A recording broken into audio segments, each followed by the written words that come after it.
I think probably one of the most important role models for me was my grandma. My grandma came over from Cuba in 1959 and came to a country she didn't speak the language, and she was pretty well accomplished there in Cuba and had to basically start over again. And I remember, even as a little kid, her going to work at a bank in downtown Dallas and having kind of some administrative roles, even though she was far more qualified for that, and but always working so very hard. Getting up so very early to go to the bank and working there late, and she didn't know how to drive, so my grandfather would have to drop her off and pick her up, and but always being so committed and really kind of having that purpose and knowing that she wanted that's what she had to do to be able to accomplish the better life that she had wanted for herself. I think that it wasn't necessarily even something I originally kind of set out to do. And I think kind of my career choices over time and my experiences over time kind of pointed me in these directions where, like, this is something I should be involved in. This is something that I should be dedicated to. This is something, most importantly, that I can probably impact in a way that would be meaningful. Kind of, not to say I fell into it, but it was something that I didn't set out to do, but eventually came to the point where, like, this is something where I can have an impact, and I want to do that. It absolutely did. I mean, I remember kind of the first time I was in a government and politics class, and kind of my background was very different than everybody else in my class. And that wasn't necessarily just because I was Cuban, but it certainly was a different perspective than a lot of the folks in that class had. But kind of even more specifically, I had already decided at some point that I was going to go work on Wall Street, and I was at Goldman Sachs.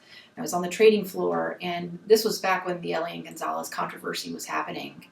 And I was obviously very intrigued, and I was following it, and it was the day that Janet Reno had sent in the agents to go and get the young boy from his family. And I'm on the phone with a client, and I see the images come up on the TV screen, but I couldn't hear what was going on. And literally in that moment, while Bobby's in my ear and we're looking up the price of Target, and I'm thinking, and I see, this young boy with the agents and the gun. It was this very crisp photo that I remember.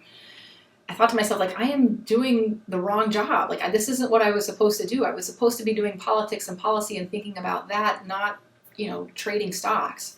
And in that moment, I decided, I was like, no, I need to get back to Washington, to politics. I'm going to go to law school. And I just kind of had that epiphany in that moment. And if it weren't for that touch back from my Cuban heritage in that little boy, on that day, I probably might have still made the decision, but it wouldn't have been so crystallized and so instantaneous for me. So it was a good reminder of, like, where I came from and showing me where I needed to be going. I think it was my interest in politics. I've always, not always, but from high school, really loved politics, kind of the theory of being in the room where it happens, right? That's a big phrase these days. But when you read a history book and you find out about all of these things that happened, like, who decided it? Like, how did they decide it? What was part of the agreement? If you had these different perspectives and people wanting to accomplish different things, how did they finally come up with a compromise that would make everybody happy enough? And kind of wanting to be a part of that in some way, not necessarily knowing how or how it would come together, but knowing that was where I wanted to be. And I think that, wanting to be in politics brings me back to Washington, brought me to the Senate, brought me to the Clinton campaign, brought me to being involved with, the Congressional Hispanic Caucus, being involved with CHCI. They all kind of build on top of each other. And again, not with some set plan where it was predestined or like what I had intended, but they all naturally followed each other into a conclusion that just made sense. I actually really relished that. It taught me a lot of valuable lessons. It was the introduction, if you will, to kind of how the Senate works or how Capitol Hill works.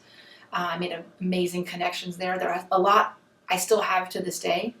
It's one of those things that teaches you in Washington that's not necessarily the same anywhere else in the country, but in Washington, it's such a small community, and we all kind of run into each other over and over again. My boss there ended up working for me later at a law firm, and then now she's at the White House, and she's doing amazing things. And Kind of watching her career develop alongside mine, kind of teaches you that lesson how you should always be nice, and you don't know kind of where people are going to end up, and you should never take that for granted. But then also kind of seeing how the policy that we were working on then is kind of the same policy that we're working on now. And so as much as things change, they stay the same. And kind of being able to have a larger perspective over time lets you kind of keep that grounding when you're kind of faced with every individual problem that comes up on a daily basis. I think that working in the Senate, again, it kind of helped me build a network. It let me learn a lot about kind of, again, how the Senate works and how Capitol Hill works, and reaching out to various communities. A lot of what the steering committee does is outreach, constituent outreach with the various kind of platforms that are part of the Democratic caucus, and being able to relay those messages out. I think it also kind of taught me to have like a wider perspective on what I wanted to accomplish. I think originally I had gone to Washington and thought, oh, I'm just going to work on Capitol Hill, but it kind of let me know that there were other things going on and that I wanted to be a part of a larger conversation. Washington is a hard town, so I guess my first piece of advice would be to make sure you bring your tough skin with you, and you can't give up. You have to keep at it. I think that's true in a lot of different industries, and I think that is something that is a valuable lesson to learn kind of for life in general. To work hard and to not give up and to kind of persevere, because there are some tough personalities. There's some tough failures that you withstand, and you got to just keep going and try to figure out, well, what are the lessons I can learn from that and take with me, and that will make me a better candidate for the next job.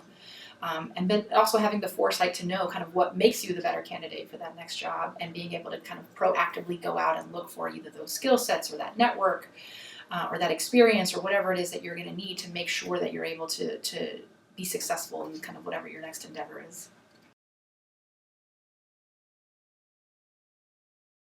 For me, it seems seamless, actually, and I so very easily see kind of where they intersect that it's hard for me now to disentangle them in my own mind. I think that I led the Congressional Hispanic Caucus Institute, which is a nonprofit organization with a $10 million budget with 30-person headcount, and it very much has to run a lot like a business. And not to mention, the fundraising that comes for that organization comes from corporations. And you have to understand, where are corporations coming from that would make them even want to partner with an organization like this? Like, what do you need to be able to provide them to say that you're a worthy investment for their corporate dollars? When I work in policy, if I work on Capitol Hill and I'm trying to convince lawmakers or policymakers that a particular policy is good or bad or whatever it might be, I need to be able to make that argument to them in ways that resonate with them, which means I need to understand their perspective and where they're coming from. What is it that's going to be impactful for them? And so, I see them as being so intertwined. Like they need each other, they need to understand each other. And a lot of times I feel like my job as a lobbyist is kind of to be the liaison, to make sure that each one of them understands kind of what the other brings to the table. And that's an important role to play, as well as educator. Again, kind of educating each side kind of where the other is coming from, and making sure that there is a way to come together to see where they can mutually benefit from something.